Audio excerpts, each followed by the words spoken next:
លោកដូណាល់ត្រាំបាននិយាយថាសហរដ្ឋអាមេរិកបានបញ្ចប់សង្គ្រាមជាមួយអ៊ីរ៉ង់ទោះបីជាទីក្រុងតេហ៍រ៉ង់មិនទាន់បានបញ្ជាក់ពីកិច្ចព្រមព្រៀងក៏ដោយ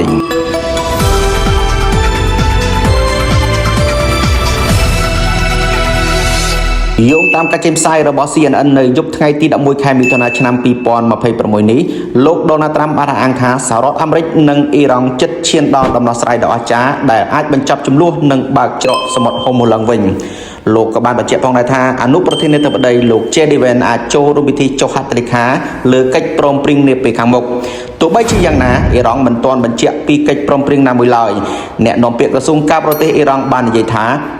ព័ត៌មានអំពីកិច្ចព្រមព្រៀងនេះគ្រាន់តែជាការស្មានប៉ុណ្ណោះហើយមិនទាន់មានការសម្រេចចិត្តចុងក្រោយទេទន្ទឹមនឹងការអះអាងអំពីសន្តិភាពស្ថានភាពនៅតែតានតឹងដោយលោកដូណាល់ត្រាំបានគម្រាមដណ្ដើមយកកោះខាកដែលជាមជ្ឈមណ្ឌលនាំចេញប្រេងដ៏សំខាន់របស់អ៊ីរ៉ង់ជាការឆ្លើយតបអ៊ីរ៉ង់បានអះអាងថាខ្លួនបានវាយប្រហារគោលដៅយោធាអាមេរិកក្នុងតំបន់ជាថ្មីបន្ទាប់ពីមានការវាយប្រហាររបស់សហរដ្ឋអាមេរិកមកលើទឹកដីអ៊ីរ៉ង់ហើយការប្រឈមមុខដាក់គ្នាផ្នែកយោធារវាងភាគីទាំងពីរនៅតែបន្ត